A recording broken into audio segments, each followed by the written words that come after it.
शिक्षा व्यवस्था। इस संवाद को मैं चाहता हूं कि देश के लिए कोई दिशा बनाने वाला, दिशा स्थापित करने वाला बन जाए। इस दृष्टि से मैं कुछ तथ्य आपके बीच रखना चाहता हूं।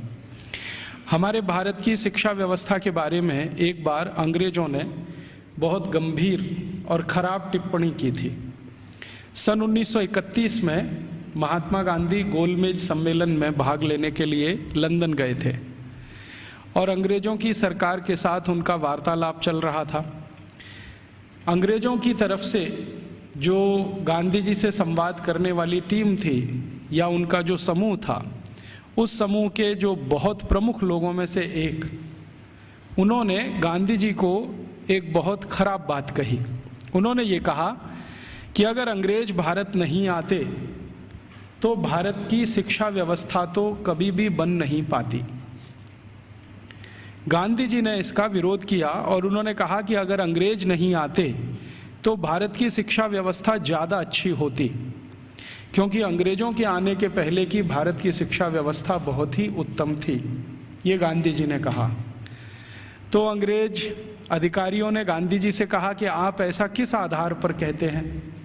तो गांधी जी ने कहा कि मेरे देश को मैंने बहुत नज़दीक से देखा है, गांव-गांव में मैंने प्रवास किया है, वहाँ जो कुछ भी शिक्षा व्यवस्था के पुराने खंडहर दिखाई दे रहे हैं, उनके आधार पर मैं कह सकता हूँ कि भूतकाल में हमारी शिक्षा व्यवस्था बहुत अच्छी थी और बहुत मजबूत थी। उसी समय गांधी जी के साथ उन अंग्रेज अधिकारियों का विवाद हो गया और गांधी जी की गोलमेज यात्रा समाप्त होने के बाद अंग्रेज अधिकारियों ने अपनी तरफ से एक वक्तव्य जारी किया जो लंदन के सभी प्रमुख समाचार पत्रों में छपा और उसमें ये कहा गया कि गांधी जी को अपने देश की शिक्षा व्यवस्था के बारे में गर्व है, लेकिन उनके पास इस बात का कोई आधार और सबूत नहीं है कि भारत की शिक्षा व्यवस्था अंग्रेजों के आने के पहले कैसी थी। ये गांधी जी के पास कोई प्रमाण नहीं है, लिहाजा हम मानेंगे नहीं कि गांधी जी की बात सही है। और इस तरह से उस पर एक बहस चल पड़ी। भारत लौटने के बाद महात्मा गांधी ने उस बहस को बंद नहीं किया और लगातार उसको जिंदा रखा। गांधी जी के जो बहुत नज़दीकी लोगों में से काम करने वाले एक व्यक्ति जो इस समय भी जीवित हैं और जो भारत के बहुत प्रमुख इतिहासकारों में माने जाते हैं, उनका नाम है प्रोफेसर धर्मपाल। जब भारत आज़ाद हो गया 15 अगस्त 1947 को, तो प्रोफेसर धर्मपाल जो गांधी जी के साथ भारत छोड़ो आंदोलन में शामिल हुए थे, उन्होंने गांधी जी को पूछा कि अच्छा अब मेरा काम क्या है? आज़ादी आ गई, सरकार बन गई, अब बताइए मेरा काम क्या है? तो गांधी जी ने कहा कि देखो, मैं 1931 में गोलमेज सम्मेलन में लंदन गया था। उस समय अंग्रेज अधिकारियों ने मुझे ये कहा था कि भारत में अंग्रेज अगर नहीं आते तो भारत की शिक्षा व्यवस्था तो कुछ भी नहीं होती। मुझे ये बात सही नहीं लगती, लेकिन मेरे पास इसको साबित करने के लिए कोई प्रमाण नहीं है। मैं तुमसे उम्मीद रखता हूँ कि तुम भारत की शिक्षा व्यवस्था के बारे में जितने भी संभव हों प्रमाण इकट्ठे करो, दस्तावेज इकट्ठे करो, तथ्य इकट्ठे करो और उसके आधार पर ये सत्य साबित करो कि अंग्रेजों से आने के पहले की भारत की शिक्षा व्यवस्था कैसी थी। धर्मपाल जी ने गांधी जी के इस वाक्य को या गांधी जी के इस कथन को अपने जीवन का उद्देश्य बना लिया और वो भारत छोड़कर लंदन चले गए। लंदन के बाद दुनिया के कई देशों में घूमते रहे, फ्रांस में रहे, जर्मनी में रहे, यूरोप के देशों में 40 साल उन्होंने अध्ययन और अध्यापन किया। बहुत समय तक वो पढ़ाते रहे, जीविका चलाने के लिए, कुछ पैसा बनाने के लिए, लेकिन मूल उद्देश्य ये था कि भारतीय शिक्षा व्यवस्था कैसी थी अंग्रेजों के आने के पहले, उसके प्रमाण एकत्रित करना, दस्तावेज एकत्रित करना और उनके आधार पर कोई अधिकार पूर्वक बात कहना। श्री धर्मपाल जी के 40 साल के अथक प्रयासों से कुछ हजार दस्तावेज मिले जो अलग अलग स्थानों से उन्होंने लिए। उनका एक साथ जब बैठकर विश्लेषण किया तो पता चला कि अंग्रेजों के आने के पहले की शिक्षा व्यवस्था बहुत ही अच्छी थी। अभी थोड़े दिन पहले हमारे देश में एक घटना घटित हुई, वो इससे बहुत जुड़ी हुई है जो मैं कहने जा रहा हूँ। हमारे देश के जो वर्तमान प्रधानमंत्री हैं डॉक्टर मनमोहन सिंह, ये थोड़े दिन पहले ऑक्सफोर्ड विश्वविद्यालय में गए थे और इनको ऑक्सफोर्ड विश्वविद्यालय ने मानद डॉक्टरेट की उपाधि दी थी। जिस दिन ये समारोह आयोजित हुआ था उस दिन मैंने उसका लाइव टेलीकास्ट देखा था, सीधा प्रसारण। और उस सीधे प्रसारण में लगभग मैं 2-2.5 घंटे बैठा रहा टीवी के सामने, देखता रहा कि क्या क्या हो रहा है। उस कार्यक्रम में 40 मिनट का तो व्याख्यान हुआ डॉक्टर मनमोहन सिंह का, और उसके अलावा कुछ दूसरी औपचारिकताएं हुई। मनमोहन सिंह जी ने जो व्याख्यान दिया इस ऑक्सफोर्ड विश्वविद्यालय के पदवी ग्रहण समारोह में, वो बहुत ही तकलीफ देने वाला था और किसी भी स्वाभिमानी भारतीय नागरिक को नीचा दिखाने वाला था। उन्होंने अपने व्याख्यान की शुरुआत ही यहाँ से की कि हम अंग्रेजों के बहुत आभारी हैं जो उन्होंने भारत में आकर अपनी सरकार बनाई। हम अंग्रेजों के बहुत आभारी हैं जो उन्होंने भारत में आकर शिक्षा व्यवस्था दी। हम अंग्रेजों के बहुत आभारी हैं जो उन्होंने भारत में आकर न्याय व्यवस्था स्थापित की। हम अंग्रेजों के बहुत आभारी हैं कि उन्होंने भारतीय लोगों को विज्ञान सिखाया। हम अंग्रेजों के बहुत आभारी हैं कि उन्होंने भारतीय नागरिकों को विज्ञान और तकनीकी का अंतर समझाया। हम अंग्रेजों के बहुत आभारी हैं कि उन्होंने अंग्रेजी भाषा हमें बताई। और ऐसा ही वो 40 मिनट बोलते रहे। अगले दिन क्या हुआ, लंदन के सभी समाचार पत्रों में हमारे भारत के प्रधानमंत्री डॉक्टर मनमोहन सिंह का ये वक्तव्य छपा, और इस वक्तव्य के साथ सभी समाचार पत्रों में संपादकीय टिप्पणी भी छपी। और ज़्यादातर समाचार पत्रों के संपादकीय में ये लिखा गया कि हमारे देश के एक पूर्व प्रधानमंत्री विंस्टन चर्चिल ने सन 1945 में भारत के बारे में ये कह दिया था कि ये देश आज़ाद होने लायक देश नहीं है। और भारत के प्रधानमंत्री डॉक्टर मनमोहन सिंह ने कल लंदन में व्याख्यान देकर ये सिद्ध कर दिया कि भारत आज़ादी के इतने साल के बाद भी अभी मानसिक रूप से गुलाम है। जिस देश का प्रधानमंत्री अभी भी अंग्रेजों के गुणगान करता हो, उस देश की प्रजा की मानसिक गुलामी की स्थिति क्या होगी इसका अंदाज़ा हम लगा सकते हैं, वगैरह वगैरह। खूब लंबी संपादकीय टिप्पणी उस पर की गई। मेरे कुछ दोस्तों ने वो संपादकीय टिप्पणियाँ अलग अलग अखबारों से काट कर भेज दिया। उसके बाद मैंने डॉक्टर मनमोहन सिंह के लिए एक पत्र लिखा जो लगभग 250 पेज का है। वो पत्र नहीं, एक किताब हो गई। और मैंने उनसे कहा कि हमें बड़ी शर्म आती है कि आप भारत के प्रधानमंत्री हैं जो भारत के बारे में कुछ भी नहीं जानते। हमें शर्म आती है कि आप भारत के ऐसे प्रधानमंत्री हैं जिन्होंने भारतीयता का कुछ समझने की भी जीवन में कोशिश नहीं की है। भारत अंग्रेजों के पहले कैसा था, भारत की शिक्षा अंग्रेजों के पहले कैसी थी, भारत की तकनीकी और विज्ञान अंग्रेजों के पहले कैसा था, हमारा भारत अंग्रेजों के पहले उद्योग और व्यापार में किस स्थान पर दुनिया में टिका हुआ था, ये सब बातें अगर आप दस्तावेजों के आधार पर जरा समझें और जानें तो बहुत अच्छा होगा। आप अगली बार ऐसा गुलामी का वक्तव्य देने से बचेंगे। आपको सुनकर हैरानी होगी कि मैंने ये जो पत्र लिखा, ये पत्र मनमोहन सिंह के कार्यालय में पहुंचा और एक लाइन का उत्तर आया कि आपका पत्र मिला और हम उसको कार्यवाही के लिए भेज रहे हैं। अब कहाँ भेज रहे हैं कार्यवाही के लिए? मैंने तो लिखा था हमारे देश के प्रधानमंत्री को, और उसमें पत्र तो एक ही पन्ने का था, बाकी 249 पन्ने के तो दस्तावेज जो ये सिद्ध करने के लिए मैंने उनके पास भेजे कि आप पहले इन दस्तावेजों को पढ़ें और देखें कि अंग्रेजों के आने के पहले का भारत कैसा था। शिक्षा व्यवस्था के स्तर पर, तकनीक और विज्ञान के स्तर पर, उद्योग और व्यापार के स्तर पर, हर स्तर पर, चिकित्सा व्यवस्था के स्तर पर, जहाँ तक भी संभव हो मैंने उसमें जानकारी दी। उसमें से एक हिस्से की छोटी जानकारी मैं आपसे भी शेयर करना चाहता हूँ कि भारत की शिक्षा व्यवस्था कैसी थी, और जिस समय हमारी शिक्षा व्यवस्था ऐसी थी उस समय यूरोप की शिक्षा व्यवस्था कैसी थी। भारत की शिक्षा व्यवस्था के बारे में सबसे ज़्यादा काम जिन्होंने किया है वो कुछ अंग्रेज ही हैं। एक अंग्रेज अधिकारी भारत में आया जो लगभग 40 साल यहाँ रहा, उसका नाम था विलियम एडम। विलियम एडम बहुत उच्च स्तर का अधिकारी था।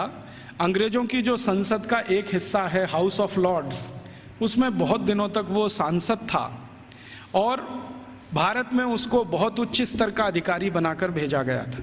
उसकी हैसियत इतनी बड़ी थी कि वो भारत में आकर अगर गवर्नर को या वायसराय को कोई सुझाव दे दे तो वायसराय उसको कानून बनाने के लिए मजबूर होता था। विलियम एडम इस स्तर का अधिकारी था। उस विलियम एडम के नीचे काम करने वाले कुछ अधिकारी थे, जिनमें से एक था मैकॉले, टीवी मैकॉले। मैकॉले की तो आपने बार बार चर्चा सुनी है, बार बार नाम भी सुना है, लेकिन विलियम एडम के बारे में शायद आप में से कम लोग जानते होंगे, क्योंकि ये मैकॉले का बॉस था। मैकॉले भारत में शिक्षा व्यवस्था के बारे में जितना भी अभ्यास करता था वो अपने इमीडिएट बॉस विलियम एडम को भेजता था। तो विलियम एडम ने भारत की शिक्षा व्यवस्था पर एक रिपोर्ट तैयार की और वो रिपोर्ट लगभग 1700 कुछ पन्ने की है, 1780 पन्ने हैं उस रिपोर्ट में। वो रिपोर्ट संसद में पेश की गई। संसद माने अंग्रेजों की संसद में, हाउस ऑफ कॉमन्स में पेश की गई। और इस रिपोर्ट के आधार पर अंग्रेजों को पता चला कि भारत की शिक्षा व्यवस्था कैसी है। विलियम एडम की रिपोर्ट में से कुछ तथ्य मैं आपको देता हूं जो इस समय अंग्रेजी संसद के रिकॉर्ड्स पर हैं। आप जानते हैं कि हाउस ऑफ कॉमन्स और हाउस ऑफ लॉर्ड्स में जो भी बहस होती है वो सभी रिकॉर्ड में रहती है, और जो रिकॉर्ड में आ जाती है वो उनका डॉक्यूमेंट्स बन जाती है, दस्तावेज बन जाती है।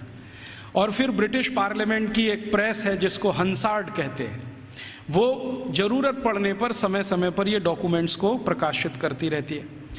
तो भारत की शिक्षा व्यवस्था पर विलियम एडम की रिपोर्ट, जिसमें जगह जगह पर मैकॉले की दी गई टिप्पणी, मैं पहले मैकॉले की एक छोटी सी लाइन आपको सुना देता हूँ। मैकॉले और विलियम एडम भारत की शिक्षा व्यवस्था के बारे में अंग्रेजों की संसद में जब बात कर रहे हैं तो घंटों घंटों उन्होंने बात की है। एक दिन ये टीवी मैकॉले 2 फरवरी सन 1835 को ब्रिटिश पार्लियामेंट के हाउस ऑफ कॉमन्स में खड़ा होकर भाषण दे रहा है और कह रहा है कि मैंने भारत का उत्तर, दक्षिण, पूरब, पश्चिम पूरा इलाका घूम लिया है।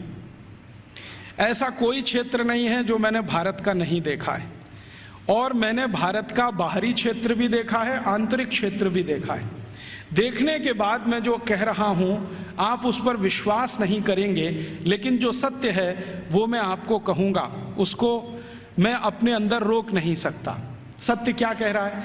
वो कह रहा है कि संपूर्ण भारत को उत्तर, दक्षिण, पूरब, पश्चिम में घूम लेने के बाद उसने अंग्रेजी का एक मुहावरा इस्तेमाल किया है, I had travelled length and breath. Length and breath माने सब भारत मैंने देख लिया, मैंने पूरा भारत देख लिया। और उसके बाद मैं ये कहता हूं कि भारत देश में आज तक कहीं भी भिखारी देखने को नहीं मिला, कोई बेरोजगार आदमी देखने को नहीं मिला, गांव के किसी कोने में किसी स्थान पर बैठा हुआ कोई ऐसा व्यक्ति ना मिला जो किसी पर पराश्रित हो। आज तक मैंने किसी ऐसे व्यक्ति को भारत में नहीं पाया जो अपना जीवन चलाने के लिए दूसरों के आगे हाथ फैलाता हो। और ये ज़्यादा पुरानी बात नहीं है, 1835 में वो बोल रहा है। आज से लगभग आप कल्पना करें तो 170 साल पहले बोल रहा है। तो 170 साल पहले इस देश में कोई भिखारी नहीं था। जरा ध्यान से सुनिए इस बात को, कोई भिखारी नहीं, कोई बेरोजगार नहीं। फिर वो कहता है टीवी मैकॉले कि मैंने दुनिया के बहुत शहर देखे हैं, पेरिस देखा है, बर्लिन देखा है, हैम्बर्ग देखा है, मॉस्को देखा है, फ्रैंकफर्ट देखा है, शिकागो देखा है, न्यूयॉर्क देखा है, लंदन तो अपना है ही, बार बार देखा है, लेकिन इन सभी शहरों की कुल संपत्ति भारत के एक शहर से भी बहुत कम है। तो उसको पूछा गया प्रश्न कि बताओ वो कौन सा शहर है? तो कहता भारत का एक शहर सूरत, और यूरोप के सारे शहर एक बाजू में, तो भी सूरत इन सभी पे भारी पड़ता है। इतनी संपत्ति, इतना धन मैंने उस शहर में देखा है। और वो कहता है कि इतना धन और संपत्ति जिस समाज के पास हो, उस समाज को गुलाम बनाना एकदम मुश्किल है। वो ये कहता है, मैं ये तो नहीं कहता कि असंभव है, लेकिन मुश्किल बहुत है। फिर वो कहता है कि मैं एक सुझाव देना चाहता हूँ ब्रिटिश गवर्नमेंट को, सरकार को, कि अगर भारत को गुलाम बनाना हो तो इनका वैभव, इनका धन, इनकी संपत्ति को ख़त्म करो। तो फिर ब्रिटिश पार्लियामेंट के सांसद उसको पूछ रहे हैं कि भारत का धन, भारत का वैभव और भारत की संपत्ति को ख़त्म करने के लिए तुम्हारे पास क्या योजना है? तो कहता है भारत की शिक्षा व्यवस्था को ख़त्म करो। वो कहता है कि भारत में जितना भी धन है, संपत्ति है, वैभव है, ये भारत की शिक्षा व्यवस्था के कारण है। तो कोई सांसद पूछ लेता है कि अच्छा बताओ भारत की शिक्षा व्यवस्था कैसी है, तो वो कहता है कि भारत की शिक्षा व्यवस्था में सबसे पहला सत्य ये है कि यहाँ निरक्षरता नहीं है, माने लिटरेसी कंप्लीट। तो उसको पूछा गया क्या संपूर्ण भारत में एक जैसा है, तो कहता है दक्षिण भारत में लिटरेसी 100% है। दक्षिण भारत का माने कर्नाटक, आंध्र प्रदेश, तमिलनाडु, केरल। तो कहता है दक्षिण में तो 100% है, पश्चिम भारत में 98% है, 98% है, उत्तर भारत में लगभग 82% के आसपास है, मध्य भारत और बचे हुए भारत में लगभग 87% के आसपास है। तो मैं कह सकता हूं कि लगभग भारत साक्षर है। उसी समय एक दूसरा सांसद खड़ा होकर पूछता है कि अच्छा आप ये बता सकते हैं कि इंग्लैंड की स्थिति क्या है। तो उन्होंने कहा ये मैं तो नहीं बता सकता, एजुकेशन मिनिस्टर बैठे हैं वो बताएं। तो एजुकेशन मिनिस्टर खड़े होकर बोलते हैं कि जब भारत की साक्षरता लगभग 100% है, उस समय इंग्लैंड माने 3 राज्यों का समूह, अभी जिसको आजकल ब्रिटेन कहा जाने लगा है, स्कॉटलैंड, आयरलैंड और न्यू साउथ वेल्स मिला के। तो वो कहते हैं कि ये जो 3 राज्यों का समूह है जिसको ब्रिटेन कहा जाता है, इसमें कुल साक्षरता 17% भी नहीं है। 17% भी नहीं है। 17% माने 17। तो फिर पूछ रहे हैं कि भाई कारण क्या है इसका, भारत में इतनी साक्षरता और हमारे यहाँ कुछ भी नहीं। तो वो कह रहा है टीवी मैकॉले के इस समय भारत में 7,32,000 रेवेन्यू विलेजेस हैं, राजस्व वाले गांव। तो नॉन रेवेन्यू वाले, उसने कहा वो मुझे नहीं मालूम। वो कह रहा 7,32,000 राजस्व गांव हैं और ऐसा एक भी राजस्व गांव नहीं है जहां पर स्कूल की व्यवस्था नहीं है। तो फिर उसको प्रश्न पूछा गया कि क्या भारत के लोग इसको स्कूल कहते हैं, तो उनका नहीं, मैंने कहा है स्कूल, भारत के लोग इसको गुरुकुल कहते हैं। उसने गुरुकुल को स्कूल में ट्रांसलेट किया है। बाद में वो कहता है कि शायद मेरे पास कोई शब्द नहीं है जो गुरुकुल के बराबर हो, तो मैं स्कूल कहता हूं। तो हम ऐसा मान लें कि मैकॉले बोल रहा है 2 फरवरी 1835 को हाउस ऑफ कॉमन्स में कि भारत के 7,32,000 गाँवों में कोई भी ऐसा गांव नहीं है जहां पर गुरुकुल ना हो। इसका अर्थ क्या है, हर गांव में एक गुरुकुल है। फिर उसको पूछा गया इस गुरुकुल में क्या होता है, तो उन्होंने कहा पढ़ते हैं। तो कितने विद्यार्थी हैं, तो उसने कहा सबसे बड़ा गुरुकुल मैंने देखा है वो 20,000 विद्यार्थियों का है, और जो सबसे छोटा गुरुकुल मैंने देखा है वो 200 विद्यार्थियों का है। माने जो गुरुकुलों के बड़े होने का अंदाज़ा हम लगाना चाहें तो 200 विद्यार्थियों से लेकर 20,000 विद्यार्थियों तक के गुरुकुल इस देश में चलते हैं 1835 के आसपास। फिर वो पूछ रहे हैं कि ये जो 20,000 विद्यार्थियों का गुरुकुल है इसकी व्यवस्था कैसे होती है, ये तो बहुत बड़े विद्यार्थियों का समूह है, कैसे पढ़ाते हैं, व्यवस्था कैसे होता है। तो वो कहता है कि भारत के इन सभी गुरुकुलों में मॉनिटोरियल एजुकेशन होती है। मॉनिटोरियल एजुकेशन का मतलब हम सब समझते हैं कि आचार्य ने किसी विद्यार्थी वर्ग को तैयार किया, मान लीजिए उसमें 50 विद्यार्थी, अब वो 50 विद्यार्थी अपने से नीचे वालों को पढ़ाएंगे, और वो 50 विद्यार्थियों ने जिनको पढ़ाया वो उनसे अपने नीचे वालों को पढ़ाएंगे। तो वो कहते हैं कि एक आचार्य अगर है और उसके साथ 50-60 विद्यार्थियों का समूह है जिनको वो नियमित रूप से पढ़ाते हैं, तो वो 20,000 विद्यार्थियों का गुरुकुल आराम से संभालते हैं। और उसने परिभाषा दिया है कि जो आचार्य 20,000 विद्यार्थियों के गुरुकुल को संभालते हैं उनको भारत में कुलपति कहा जाता है। कुलपति माने 20,000 विद्यार्थियों के समूह की शिक्षा व्यवस्था करवाने वाला व्यक्ति, उसको कुलपति कहा जाता है।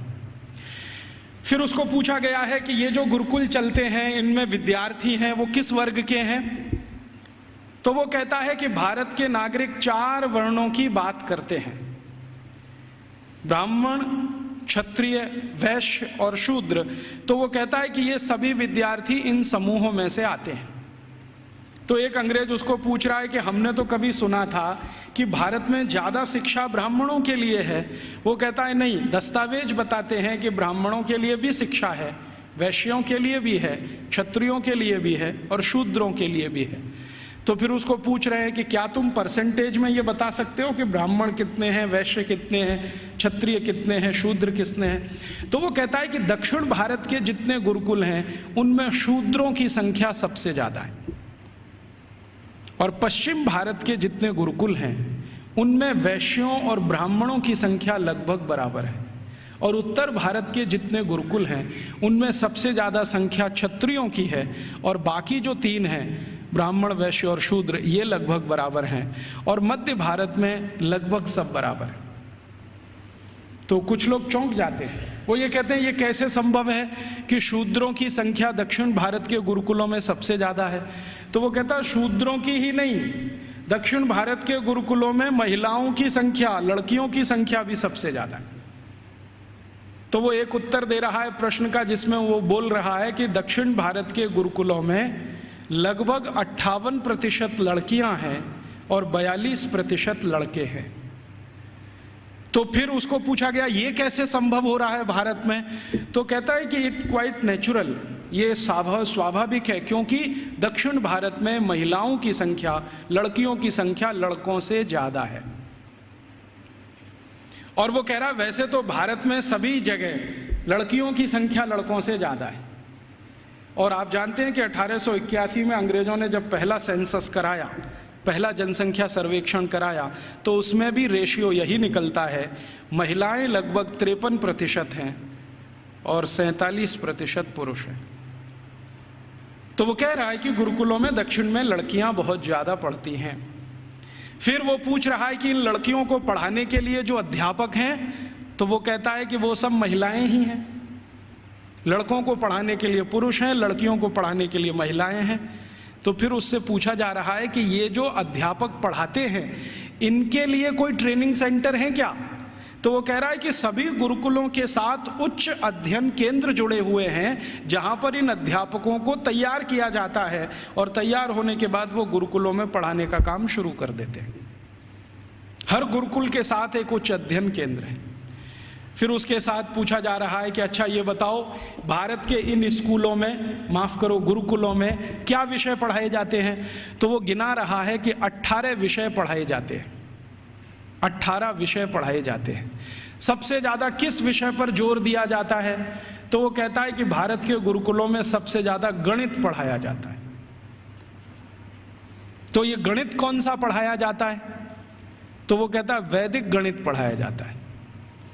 तो फिर अंग्रेज पूछ रहे हैं कि हमारे यहाँ एक कॉमर्शियल मैथमेटिक्स है, तो उनका भारत वाले उसको पढ़ते नहीं हैं और उसमें उनकी ज़्यादा रुचि भी नहीं है, वो वैदिक मैथमेटिक्स में ज़्यादा रुचि लेते हैं। फिर दूसरा कौन सा विषय है जो सबसे ज़्यादा पढ़ाया जाता है गणित के बाद। तो कहता है दूसरा सबसे बड़ा विषय है खगोल शास्त्र, इसको सब भारतवासी पढ़ते हैं। फिर तीसरा कौन सा विषय है। तो वो कहता है मेटलर्जी, माने धातु विज्ञान। फिर चौथा कौन सा विषय है। तो वो कहता है कि कारीगरी, कारीगरी माने जो विभिन्न तरह की कारीगरियां गाँव में रहती हैं। हमारे सभी गाँव में 18 तरह के कारीगर होते हैं। कोई लोहे का काम करने वाला, कोई लकड़ी का काम करने वाला, कोई बांस का काम करने वाला, कोई मिट्टी का काम करने वाला। तो वो कह रहा है कि सभी गुरुकुलों में ये कारीगरी पढ़ाई जाती है, 18 विषय उसमें अलग हैं। फिर वो पूछ रहा है कि इसके आगे के विषय बताओ। तो कहते हैं वो कि एस्ट्रोफिजिक्स पढ़ाते हैं। एस्ट्रोफिजिक्स समझते हैं, मॉडर्न साइंस का विषय है, और भारत में 1835 में सभी गुरुकुलों में ये पढ़ाया जाता है एस्ट्रोफिजिक्स। फिर और क्या पढ़ाते हैं। तो कहते हैं रसायन शास्त्र पढ़ाते हैं। रसायन शास्त्र के साथ और क्या पढ़ाते हैं। तो कहता है चिकित्सा शास्त्र पढ़ाते हैं। चिकित्सा शास्त्र में क्या विषय हैं। तो वो कहता है औषधि विज्ञान एक है और शल्य क्रिया दूसरा है, माने सर्जरी है और मेडिसिन है। और ऐसे ऐसे करके वो 18 विषय को गिनाता है। तो फिर वो पूछते हैं कि कैसे संभव है कि भारत के विद्यार्थी ये 18 विषय पढ़ लेते हैं। तो वो बताता है कि भारत के विद्यार्थियों को गुरुकुल में जब प्रवेश मिलता है तो वो सामान्य रूप से 5 वर्ष के होते हैं, और जब वो गुरुकुल से पढ़कर निकलते हैं तो उनकी उम्र 21 और 22 वर्ष की होती है। लगभग उनको इतना समय मिलता है 15 साल का, जितने में वो सब पढ़ लेते हैं। तो फिर उनको पूछा गया कि ये विषय कैसे पढ़ाए जाते हैं, रोज पढ़ाए जाते हैं? तो उसने कहा नहीं, रोज नहीं पढ़ाए जाते, एक एक करके पढ़ाए जाते हैं। एक एक करके पढ़ाए जाते हैं माने एक विषय लिया और उसको पूरे 1 साल पढ़ाया, या 8 महीने पढ़ाया, या 9 महीने पढ़ाया। जब वो पूरा हो गया तब उसको छोड़ा, फिर दूसरा विषय लिया, फिर तीसरा विषय लिया। ऐसे करके 15-16 साल में सब विषय पढ़ाए जाते हैं। फिर वो पूछ रहा है परीक्षा कैसे होती है? तो उनका भारत में परीक्षा होती नहीं है, परीक्षा नहीं होती है। तो कैसे पता चलता है? वो पूछ रहे हैं बहुत सारे एमपीज के एवेल्युएशन का तरीका क्या है। तो उन्होंने कहा कि यहाँ के जो आचार्य और शिक्षक होते हैं वो विद्यार्थियों को जब एक विषय पूरा पढ़ा देते हैं तो उसी के आधार पर उनके कौशल को जानने के लिए, हुनर को परखने के लिए कुछ काम उनको दे दिए जाते हैं। वो काम कितनी कुशलता से करते हैं इसके आधार पर तय होता है। ये नहीं है कि क्लासरूम में बैठकर 3 घंटे का कोई क्वेश्चन पेपर सॉल्व कर रहे हैं, क्लासरूम में रट लिया है और आंसर शीट पर वॉमिटिंग कर रहे हैं। ऐसा नहीं है भारत में। उसने मजाक में कहा है लेकिन ये गंभीर है समझने के लिए। तो उसको पूछा गया है कि अच्छा आप जरा बताओ कि हमारी इंग्लैंड की स्थिति क्या है, अगर ऐसी शिक्षा भारत में है तो इंग्लैंड में। तो कहता है जी इंग्लैंड में तो अभी 17% ही साक्षरता नहीं है। और वो कह रहा है कि जब भारत में 7,32,000 गुरुकुल हैं तो पूरे इंग्लैंड में कुल मिलाकर 240 भी स्कूल नहीं है। और जो स्कूल हैं उनमें गणित पढ़ाना तो किसी को नहीं आता है, वो एक ही विषय पढ़ाते हैं और वो है बाइबल, और कुछ पढ़ाने को इनको नहीं है। मुझे थोड़ा इंटरेस्ट आया विलियम एडम की रिपोर्ट पढ़ने के बाद, तो मैंने इंग्लैंड के पिछले 400 साल के इतिहास के दस्तावेज इकट्ठे किए। तो पता चला कि इंग्लैंड में 16वीं शताब्दी तक तो कोई भी स्कूल नहीं था। आप जरा ध्यान से सुनना इन बातों। 16वीं शताब्दी तक तो कोई स्कूल नहीं था। ईस्ट इंडिया कंपनी जब भारत आई है तब उनके यहाँ एक स्कूल खुला था, चर्च के पिछवाड़े में, गैरेज में। गैरेज समझते हैं, जहां गाड़ियां खड़ी की जाती हैं। एक गैरेज हुआ करता था जो मुश्किल से 15-20 फीट लंबा, 15-20 फीट चौड़ा, लंदन के एक चर्च में। ये लंदन में आप कभी जाएं तो उनका जो स्क्वायर है जहां पर उनकी पार्लियामेंट है उसके बगल में वो चर्च आज भी है। तो उसकी पीछे के हिस्से में एक छोटे से में स्कूल खुला था जो उनको पढ़ाता था बाइबल। तो बाइबल पढ़ाने वाले स्कूल उनके यहाँ शुरू हुए, उसके पहले तो कोई स्कूल ही नहीं था। तो इंग्लैंड और यूरोप के इतिहास क्या बताते हैं शिक्षा के बारे में, तो आप जरा सोचो और सुनो। यूरोप का जो सबसे बड़ा इतिहासकार, सबसे बड़ा दार्शनिक, सबसे बड़ा फिलोसोफर, सबसे बड़ा सब कुछ, जो यूरोप में भगवान के अगला अवतार माना जाता है, उसका नाम है प्लेटो। प्लेटो सबसे महान। वो ये कहते हैं ये तो ईश्वर का ही अंश है, माने ईसा मसीह के बाद यूरोप में अगर किसी की इज्जत है तो वो प्लेटो की है। प्लेटो के बारे में यूरोप के सारे अर्थशास्त्री, सारे के सारे दूसरे शास्त्री, चाहे वो फिजिक्स वाले हों, केमिस्ट्री के हों, बॉटनी के हों, जूलॉजी के हों, इंजीनियरिंग के हों, मेडिकल के, सब मानते हैं the whole of the European civilization is a footnote of Plato. मतलब यूरोप की पूरी सभ्यता जो है ना प्लेटो के फुटनोट जैसी है। माने प्लेटो ने जितना कुछ लिख दिया है वो किसी पुस्तक के फुटनोट में अगर है तो उतनी ही पूरी यूरोप की सभ्यता है। मतलब यूरोप की सभ्यता का जनक प्लेटो ही है। प्लेटो ने अपनी जिंदगी में कई महत्वपूर्ण पुस्तकें लिखी हैं, उनमें से 2 का जिक्र करता हूं। एक पुस्तक उसकी जो दुनिया में सबसे ज्यादा चर्चित हुई है, द रिपब्लिक, गणतंत्र, और दूसरी पुस्तक जो बहुत चर्चित है पूरी दुनिया में, लॉज, LAWS, लॉज। ये 2 किताबें प्लेटो की सारी दुनिया में सबसे ज़्यादा पढ़ाई जाती हैं, बहुत चर्चा होती है। द रिपब्लिक में प्लेटो लिखता है कि शिक्षा की ज़रूरत सभी को नहीं होती। शिक्षा की जरूरत सभी को नहीं होती। समाज का जो प्रभु वर्ग है, प्रभु वर्ग से मतलब सरकार चलाने वाला वर्ग, राजा और राजा के नजदीक, इन्हीं को शिक्षित होना चाहिए, बाकी को शिक्षित होने की जरूरत ही नहीं होती। क्यों? तो वो कहता है कि राजा और राजा के नजदीक का जो वर्ग है उसको आदेश देना है, बाकी को तो सब उस आदेश का पालन करना है। तो जो आदेश के पालन करता है उनको शिक्षित होने की क्या जरूरत है?